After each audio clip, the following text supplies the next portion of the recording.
Baik, dalam video ini saya akan membahas mengenai sifat kimia air dalam bahan pangan. Jadi secara umum, air ini merupakan suatu bahan yang terdapat secara berlimpah di permukaan bumi, baik dalam bentuk uap, cairan maupun dalam bentuk padatan. Air merupakan komponen kimiawi yang terbesar pada bahan pangan dan juga merupakan esensial bagi makhluk hidup. Air penting sebagai alat transportasi dan juga sebagai reaktan maupun bersifat sebagai media reaksi. Dan air juga bersifat sebagai fasilitator terhadap sifat dinamis makromolekul, misalnya enzim. Secara kimiawi, air tersusun dari 2 atom hidrogen dan 1 atom oksigen, sehingga memiliki simbol kimianya H2O. Dalam membentukkan 2 atom, H mendekati orbital sp3 oksigen dan membentuk 2 ikatan kovalen sigma. Bentuk molekul air yang seperti huruf V terbalik memudahkan terbentuknya ikatan antar molekul air melalui ikatan hidrogen. Keberadaan ikatan ini memungkinkan air untuk memiliki beberapa karakteristik yang dapat membedakannya dari molekul sejenisnya. Beberapa karakteristik yang dimiliki oleh air yaitu yang pertama mempunyai titik didih, yang kemudian mempunyai titik cair, kemudian ada energi yang melibatnya. Beberapa karakteristik yang dimiliki oleh air yaitu yang pertama mempunyai titik didih, yang kemudian mempunyai titik cair, kemudian ada energi yang melibatkan proses perubahan fase, serta parameter titik kritis.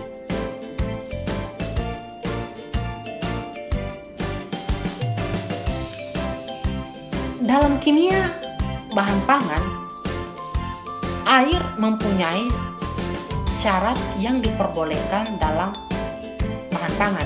Yang pertama yaitu air harus memiliki pH normal, di mana pH normal air di sini berada pada rentang antara 6,5 sampai dengan 8,5 saja. Kemudian yang kedua yaitu tidak memiliki kandungan atau tidak memiliki bahan kimia beracun. Kemudian yang ketiga yaitu tidak mengandung garam atau ion-ion logam. Kemudian yang terakhir yaitu memiliki kesedahan yang rendah. Perkenalkan, nama saya Ainun. Yang di sini saya akan menunjukkan pemaparan dari teman saya, di mana di sini saya akan menjelaskan mengenai sifat fisika air.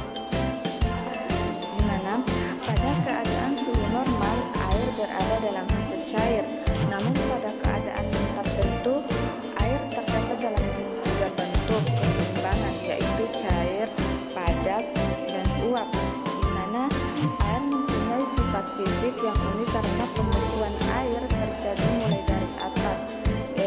Panas jenis dan panas laten air relatif lebih besar dibandingkan dengan benda-benda lain, di mana pada jenis es sekitar 0,50 kalori per gram derajat Celcius, sedangkan pada panas jenis air yaitu 1,0 kalori per gram derajat Celcius. Artinya jumlah panas yang diperlukan untuk menaikkan suhu 1 derajat Celcius itu sebanyak 1 gram air adalah 1,0 kalori, dimana bisa juga pada keadaan normal itu air tidak mempunyai rasa, warna, dan bau, karena rasa, warna, dan bau air ini dipengaruhi oleh adanya zat-zat yang terlarut seperti zat organik yang merusak, zat premik, dan hasil metabolisme, lumpur, dan hasil buangan industri juga atau gas-gas yang terlarut lainnya, dimana bau yang tidak dikehendaki dapat pula timbul akibat adanya pertumbuhan ganggang, tumbuhan dan hewan lainnya. Tapi suhu pada sifat air itu terbagi dalam ada 6 derajat Celcius, 20 derajat Celcius, 40 derajat Celcius, 60 derajat Celcius, 80 derajat Celcius, dan 100 derajat Celcius. Dapat kita tentukan pada sifat di sini itu pada tekanan uapnya juga, kerapatan, panas jenis, panas penguapan, daya hantar listrik, tegangan permukaan, kekentalan angka bias, ketetapan dielektrik, dan koefisien muai panasnya. Baik, mungkin itu saja yang dapat saya sampaikan. Lebih dan kurang menjelaskan. Assalamualaikum warahmatullahi wabarakatuh. Bismillahirrahmanirrahim. Assalamualaikum warahmatullahi wabarakatuh. Perkenalkan, nama saya Astuti. Di sini saya akan menjelaskan mengenai tipe-tipe air. Namun sebelum melakukan tipe-tipe air, saya akan memperkenalkan bentuk-bentuk air. Di mana air itu dibagi menjadi tiga bentuk. Pertama, air bebas. Kedua, air yang terikat secara lemah. Ketiga, air yang terikat secara kuat. Di mana air bebas ini merupakan air yang terdapat dalam ruang-ruang sel, dalam ruang-ruang antar sel, intergranular, dan pori-pori yang terdapat pada permukaan. Kemudian air yang terikat secara lemah, di mana air yang terikat secara lemah ini merupakan air yang terabsorpsi pada permukaan kaloid makromolekuler seperti protein, pektin, dan selulosa. Kemudian air yang terikat secara kuat, di mana air yang terikat secara kuat ini dapat membentuk hidrat yang ikatannya itu bersifat unik sehingga sukar dihilangkan atau dilapkan. Namun air ini tidak dapat menyembuh meskipun pada suhu 0 derajat Fahrenheit. Kemudian masuk ke tipe-tipe air. Tipe-tipe air itu dibagi menjadi 4. Pertama, tipe 1, di mana pada tipe 1 ini merupakan molekul yang terikat pada molekul-molekul lain melalui suatu ikatan hidrogen yang berteknologi besar. Pada tipe ini tidak dapat membeku pada proses pembekuan, tetapi pada tipe ini dapat dihilangkan dengan cara pengeringan biasa. Air pada tipe ini terikat kuat yang sering juga disebut dengan air yang terikat dalam arti yang sebenarnya. Kemudian tipe air ruang, di mana pada tipe air ruang ini merupakan molekul-molekul air yang membentuk ikatan hidrogen dengan molekul air lainnya. Terdapat dalam mikrokapiler dan sifatnya itu agak berbeda dengan air minum, karena air ini lebih sukar dihilangkan, dan penghilangan air tipe 2 ini juga akan mengakibatkan penurunan AW atau water activity. Kemudian pada air ini juga jika dihilangkan seluruhnya, maka kadar air bahan akan berkisar 2-7%, dan kestabilan optimum bahan makanan akan tercapai. Kemudian tipe air ketiga, di mana tipe air ketiga ini merupakan air yang secara fisik terikat dalam jaringan matriks bahan seperti membran, kapiler, serat, dan lain-lain.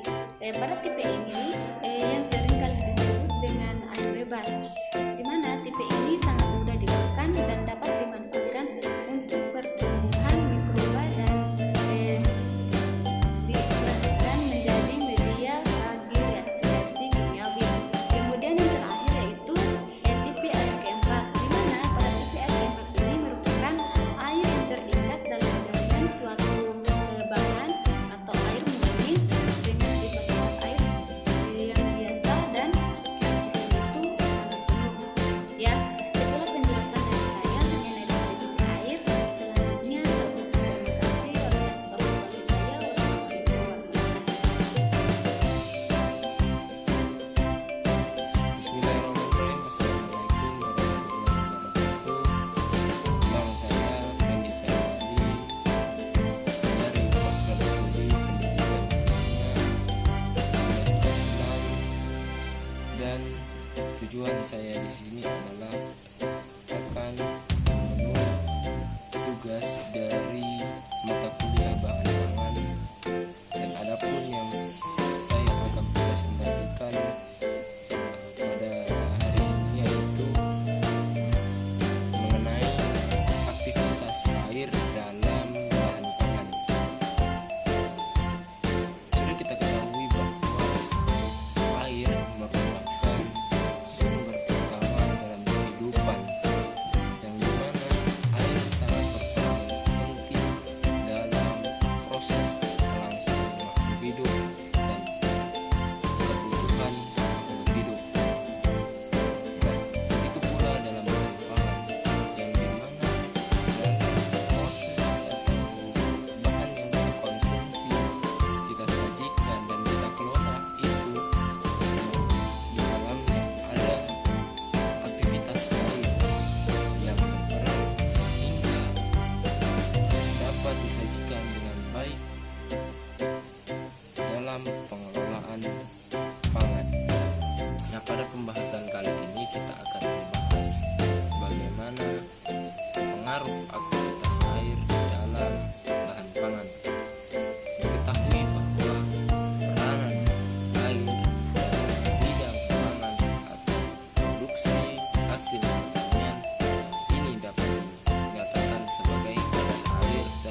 atas, air dalam bahan pangan ini dibedakan menjadi dua tipe air. Yang pertama, air bebas dan air terikat. Yang dimana air bebas menunjukkan sifat-sifat asli air dan keaktifan air dalam bahan pangan. Sedangkan air terikat itu menunjukkan komponen-komponen yang mengikat secara penuh air dalam bahan pangan. Air bebas mudah hilang saat terjadinya proses pengeringan dan penguapan, sedangkan air terikat berbanding terbalik dengan air bebas, di mana tidak mudah hilang saat terjadinya proses pengeringan dan penguapan. Air bebas ini sangat mempengaruhi proses atau kerusakan air dalam bahan pangan, seperti kerusakan yang terjadi secara